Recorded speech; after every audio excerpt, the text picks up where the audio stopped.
Someone asked Lorne what he was going to do with all his photos, and he said, "I was planning on taking them out to the river and dumping them."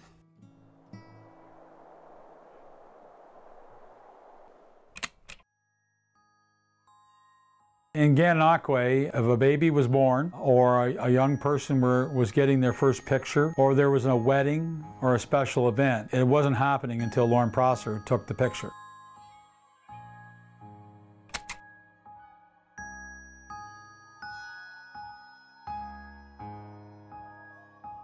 I mean, I think he took pictures, a picture of every kid in Gananoque. Like, you know, it was the thing to do to have Lorne take your kids' photos. And I remember my first experience in the studio. To a young person, it was sort of this Disneyland of things that you couldn't touch. Lorne had like this great big humongous box. It was kind of like a magician in a way, I think, because he'd disappear and you'd wonder, what's going on? And there'd be this sudden flash of light.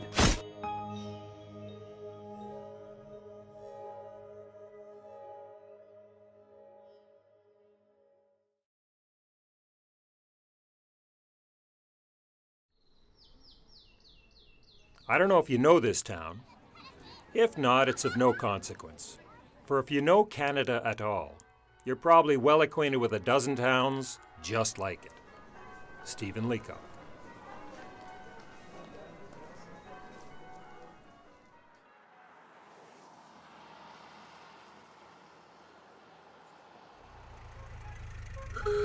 I think small-town commercial photographers like Lorne Prosser were really important to communities telling their own stories. Of course, when they set up shop, that isn't the way they thought of it. They often didn't think of themselves as historians. Lorne really believed he was an artist, and he certainly approached what he did with a great deal of creative energy and commitment. He arrives off the family farm in 1921, an outsider in the tight-knit, proud, and hard-working Gananoque community.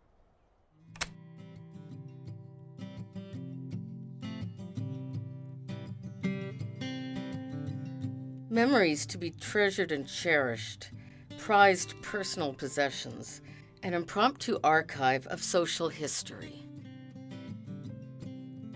He had a real knack, you know, for, he was a true artist. Lorne Prosser took great pride in his work. He was a perfectionist.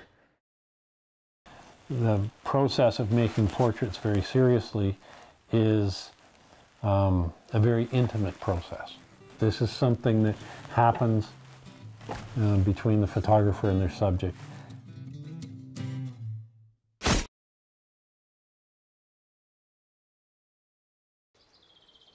In point of geography, there was a lake and a river, but their names do not really matter. Nobody uses them. People simply speak of the lake and the river and the main street.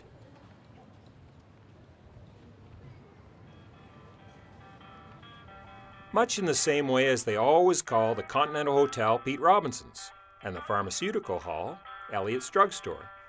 But I suppose this is just the same in everyone else's town as in mine.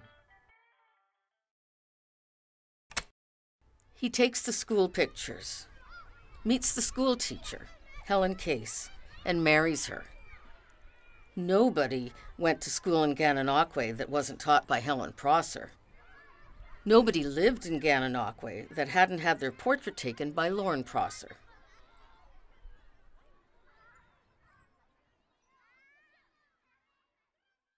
They don't have children. We don't know why. Some echoes of the past are just simply obscured, or it simply isn't talked about. A private, proper sort of man, not unlike Gananoque. He was sort of a funny guy in that he would try to take a picture with something unusual in it, and usually a pet that got in the picture. Now most photographers will say, well, put that cat down, we don't want to take that, but not Lorne. I remember one picture that Lorne showed me was a little girl, and she was fidgeting around, and finally she got tired. She just put her hands up on the table like this, and Lorne took the picture. And of course, it was just beautiful for what Lorne wanted, but the mother said, "Oh, I don't like that picture, you know, that doesn't look right." And of course, everybody said to the mother what a beautiful picture it was, so she came in and ordered 20 prints, you know, for the family, you know. And that's they say, Lorne just loved things like that. During much of Prosser's career, not taken purposefully to create historic records, but for a myriad of reasons, personal reasons, community reasons, ceremonies, big historic events. But they add up today to this amazing archive of how people led their lives.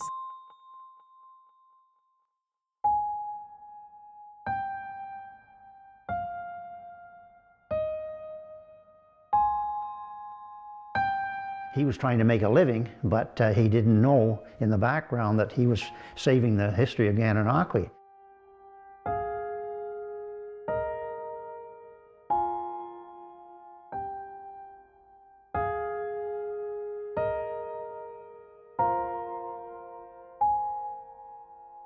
Lorne obviously had, throughout his life, many, many moments of incredible joy.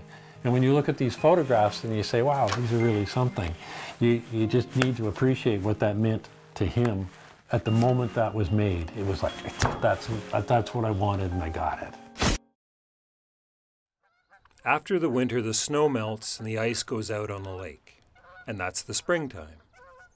Then the sun shines warmer and the little town changes to a sort of summer resort.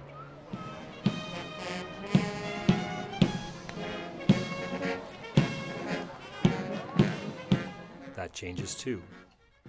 The days shorten, the visitors disappear, the maples blaze in glory and die, and that's the autumn. Thus the year runs its round, moving and changing, much as it does in other places.